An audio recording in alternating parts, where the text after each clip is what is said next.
हरे कृष्ण भक्त ए संसार लोक मानू केवल विवाह हबार जना बाहटा ही जना आउ कौन करवाटा दरकार कौन न करवाटा दरकार किसी जना ना मनीष जीवन प्राप्त करचंती भगवानकर भक्ति करिवा कि जप करिवा कि तप करिवा कि भगवानकर हरि कथा सुनिवा तांकू किछि लेना देना ना खाली केवल जानिचंती बाहा हेबा आ बाहा होइकिरी केवल संतान उत्पन्न करवाटा ही जना आउ मनीष जीवन प्राप्त करी कौन करवाटा दरकार कौन न करवा दरकार किछि जानि नांती।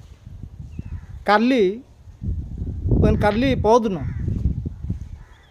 गोटे ब्राह्मण लोकटी आसीतिला मो पाखु कहला कि प्रभुजी आउ आम पुओटा को गोटे बो पिलाटी मिलूनी गोटे झील मिलूनी आउ आपणकर किए चिन्हा परिचय जदि अच्छी ताहले कुह आमर पुओटा को बाहा करेवा।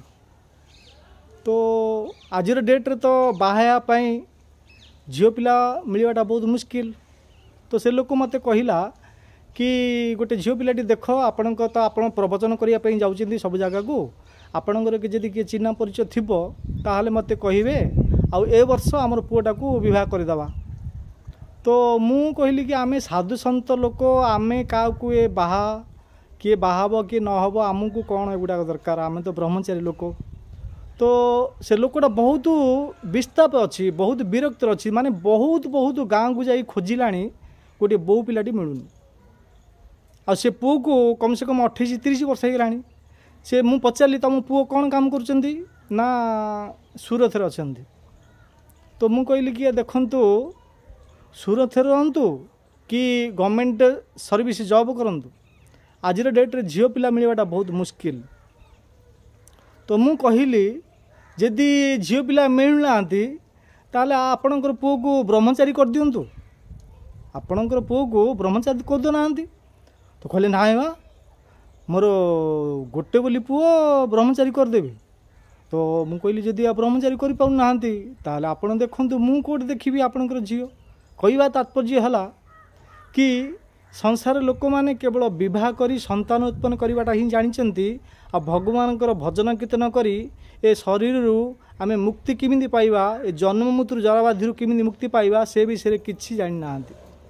आ भक्त जदि आमर घरर परिवार गोटे सदस्य गोटे पुओ जदि भगवान श्रीकृष्णकर शुद्ध भक्त हैला ताहाले कौन फायदा हबो जानिचंती। हाँ 21 पीढ़ी उद्धार हम आम घर परिवार जदि गोटे सदस्य भगवान श्रीकृष्णकर शुद्ध भक्त हो गला ताले तार 21 पीढ़ी उद्धार हम। एबे आमे एगुड़ा सब मनरू कहूनु ए भागवत सप्तम स्कंदरे वर्णन करा जेतेबेले भगवान नृसिंह भगवान प्रकट होते प्रहलादंकर बापा हिरण्यकशिपुंकर पेट को फाड़ी देइचंती आ प्रहलाद को आशीर्वाद देइचंती आ नृसिंह भगवान प्रहलाद को कहिचंती अच्छा हे प्रहलाद आउ तो बापा तते बहुत कष्ट देला बहुत बहुत कष्ट देइछि आ मु जदि आसीबारे विलम्ब हो गला ताहाले हे प्रहलाद मत क्षमा कर दे आ मु आसीची मु तो ऊपर बहुत अति श्रद्धा अति प्रसन्न आ हे प्रहलाद तू मते किछि बर मागे तो आउ किछि बर मागे। तो कहली कि अच्छा हे प्रभु मो बापा पाखे कौन नथिला धन संपत्ति घर द्वार राज रजवाड़ा संपत्ति सबकि थिला परंतु आपण गोटे सेकेंड लगिलानी मो बापांकर पेट को फाड़ीदेले मु मागिले कौन मागिबी ए धन संपत्ति सुना टंका एगुड़ा को मागिबी एगुड़ा को कौन दरकार नहीं प्रभु एगुड़ा को मते किछि दरकार नहीं मते जदि आपण देबा को चाहुचंती ताहले मते साधु संग दियो साधु संग दियो साधु संग देले साधु मानक पाखे रहिबी साधु सन्त महात्मा मानकर मुखार बिंदुरु मु भगवानकर कथा आपणकर हरि कथा श्रवण करी मते यही बर दियो। तो भगवान नृसिंह भगवान कहले अच्छा यहाँ तो देवी तते देली आउ कौन मागे बार बार अनुनय विनय करला परे भगवान नृसिंह भगवान अनुनय विनय करुचंती प्रहलाद को।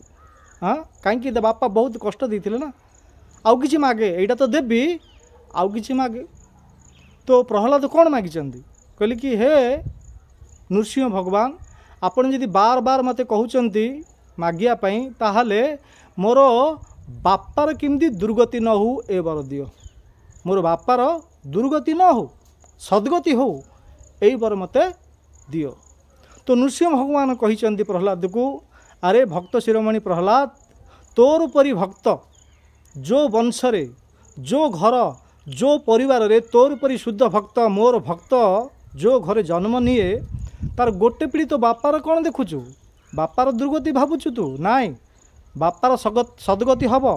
आ बापार सदगति तो हम आउ तुमर 21 पीढ़ी उद्धार हम, 21 पीढ़ी उद्धार हम। कहीं जेहेतु तू मोर शुद्ध भक्त, मोर भक्ति करुचु, जीवन यापन करिचु, केवल मोर ही स्मरण करिचु, तोर गोटे बापा नहीं, तोर वंशर 21 पीढ़ी लोक माने उद्धार हो गले। मु तते कथा दूची, एते किछि मध्य संशय नाही। माने स्वयं नृसिंह भगवान भागवत सप्तम स्कंद में वर्णन अच्छी। आपण पाखे जदि भागवत अच्छी ताहले देखंतु, जदि आपण पाखे भागवत नाही, मो पाखे भागवत अच्छी। सप्तम स्कंद में स्वयं नृसिंह भगवान प्रहलाद को ये कथा कहिसंती।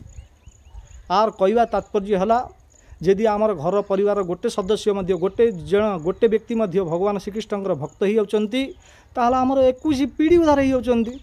तो आमे तो 21 पीढ़ी कौन, आमे तो गोटे पीढ़ी मध्य उद्धार कर पारुना। प्रहलाद परी भक्त जदि हवा तार 21 पीढ़ी उद्धार हम। ताहले आमे कौन प्रहलाद परी एते शुद्ध भक्त हो पारिबा कि नाही? जदि 21 पीढ़ी प्रहलाद उद्धार कले, ताहले तार आमे अधा करवा। 21 रे अधा केते? 10.5। हाँ, अधा छाड़ दियो, आमे तो कम से कम तार अधा 10 पीढ़ी उद्धार करवा। किए कही कि ना प्रभुजी आमर घर परिवार अच्छी, काम को जा पड़ुची, एगुड़ा करिया पड़ुची, सेटा करिया पड़ुची, विभिन्न प्रकार बाहाना बतौचंती। एते आमे 10 पीढ़ी मध्य उद्धार करि परिबु नाही। तो 10 पीढ़ी जदि करि परिबे नाही, 10 रो अधा मध्य कर। 10 रो अधा केते? 5 पीढ़ी। 5 पीढ़ी उद्धार तो कर। तो एतिरे मध्य लोक माने अक्षम सक्षम नाहांती। कहले कि 5 पीढ़ी किए उद्धार करिवो? जदि 5 पीढ़ी उद्धार मध्य करि पारु नाहांती, 5 रो अधा केते? 2 अधे 2.5 पीढ़ी उद्धार कर। एतिरे मध्य लोक माने अक्षम ना हे पारिवनी। आज रे कली युग रे करियाडा बहुत मुश्किल प्रभु, करियाडा मुश्किल। जदि 2.5 करि पारु नाहांती, हाँ 2.5 माने 2 अधा छाड़ दियंतु, 2 पीढ़ी को देखंतु, 2 पीढ़ी उद्धार करंतु। तो किछि लोक माने नाही करूचंती। तो 2 रो अधा केते? 1। आज जदि भक्ति करूच, जप तप तिलक धारण करूच, धोती कुदा पिंधुच, मंदिर को जाऊच, ताहले गोटे पीढ़ी को उद्धार कर। प्रहलाद तो 21 पीढ़ी को उद्धार करले, गोटे पीढ़ी को उद्धार कर। तथा बंध्य लोक मैंने अक्षम अच्छा नाई कर कलिजुग विभिन्न प्रकार प्रदूषण, खाइबा पीवा शोवा सब ए प्रकार करी गोटे पीढ़ी को कोर मध्य उद्धार हम प्रभुजी हो पारन। जदि गोटे पीढ़ी उद्धारी पारनी, 21 पीढ़ी उद्धारी पारनी, 10 पीढ़ी उद्धारी पारनी, 5 पीढ़ी उद्धारी पारनी, 2 पीढ़ी उद्धारी पारनी, गोटे पीढ़ी मध्य उद्धारी पारनी, ताहले आमे तो निजे केमती उद्धार हवा तापी तो चेष्टा करिया पड़िबो ना। आमे आसंती भगवान भक्ति लाइन के आसंती, केवल भक्ति करवा ना देखाणिया भक्ति करवा। आमे तो निजे केमती उद्धार हवा जणे आमे, हाँ स्वयं निजे केमती उद्धार हवा तापी तो चेष्टा करिया पड़िबो ना। हाँ तो मुझे लोक कहली जदि आपणकर पुओ को बोहू मिलूनी, झील मिलूनी, ताहले आपणकर पुओ को ब्रह्मचारी कर दियंतु। मंदिर तो खाली अच्छी, मुंबई अच्छी, बेंगलोर अच्छी, दिल्ली अच्छी, मायापुर नवद्वीप अच्छी, आमर ए जगार अच्छी। मु एकेला रोची, मो पाखे आसिक रुहतु, खाइबा पीवा सब फ्री, भगवान भजन कीर्तन कर, चांट एंड बी हैप्पी, भगवान भक्ति कर खुशी रहिबो। तो से लोक मानिलानी, कहली कि ना ना मोर गोटे बोली पुओ, मु केते इच्छा करिछि, मोर केते आशा अछि, मो पुओ विवाह हबो। तो लोक माने एइटा चाहुचंती। आ प्रत्येक बालक माने मध्य पाठ पढुचंती, जॉब करूचंती। आउ आगे पाठ पढुचंती, को बालक को पचारिबे, को स्टूडेंट को पचारिबे, बाप अच्छा तू कहीं पाठ पढ़ुचु?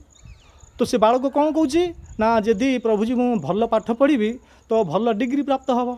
आ भल डिग्री प्राप्त हेले कौन हम ना, भल जॉब मिल, भल जॉब मिलले कौन हम ना, भल सैलरी मिल, दरमा मिल। अच्छा भल दरमा मिलले धन टंका सब आसला कौन कर ना, मु प्लट बिजनेस करी, मु गाड़ी किणवी, मु घर किणवी, मु सुना किणवी, ए प्रकार बाहाना। एति पाठ पढ़ुं ना, को स्टूडेंट को पचारतु आप कहीं पाठ पढ़ुं एति ना। से भक्त ए संसार लोक मानकर केवल गोटे ही इच्छा, केवल मु विवाह भी संतान उत्पन्न करी, यहीटा ही जानी सीना।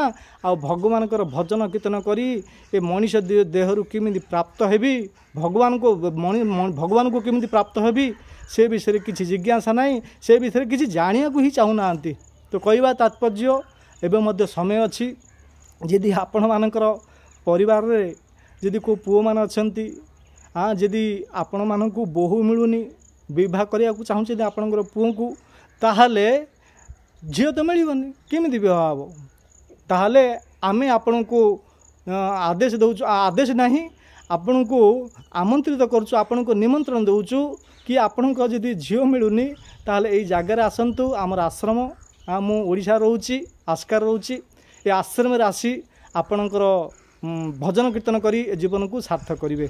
धन्यवाद। ए वीडियोटी जदि आपको भल लगिला ताहले आमर चैनल को लाइक करंतु एवं सब्सक्राइब करंतु। धन्यवाद। हरे कृष्ण।